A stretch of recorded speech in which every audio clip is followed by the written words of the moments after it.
Pre existing disease அப்படின்றது என்னன்னா, ம். ஒரு பர்சன் இன்சூரன்ஸ் எடுக்கிறதுக்கு வர்றதுக்கு முன்னாடி ம். அவருக்கு என்ன மாதிரியான வியாதி இருந்தாலுமே, ம். லைக் பிபி இருக்கலாம், டயபெட்டிக் இருக்கலாம், ஆஸ்துமா இல்ல எனி சர்ஜரி.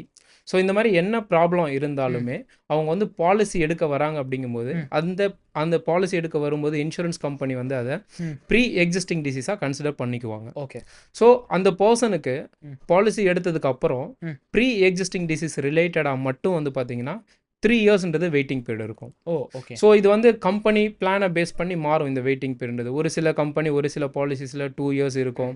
ஒரு சில பாலிசிஸில் வந்து 3 to 4 இயர்ஸ் இருக்கும். ம். ஸோ இந்த மாதிரி தான் ப்ரீ எக்ஸிஸ்டிங் டிசீஸ்ன்றது ஒர்க் அவுட் ஆகும். ஓகே. ஸோ நான் முன்னாடியே சொன்ன மாதிரி இப்போ வர ப்ராடக்ட் மோஸ்ட் ஆஃப் த ப்ராடக்ட்டில் வந்து பார்த்தீங்கன்னா இமிடியட் கவர் ஆப்ஷனும் இருக்குது. ஓ! சர்டன் டிசீஸ்க்கு மட்டும். ஓகே. ஸோ அந்த மாதிரி நமக்கு ஆப்ஷன்ஸ் இருந்தது, அவைலபிளாக இருந்தது அப்படின்னா நம்ம அதை எக்ஸ்ட்ரா ப்ரீமியம் மட்டும் பே பண்ணி எடுத்துக்கிட்டால் போதும்.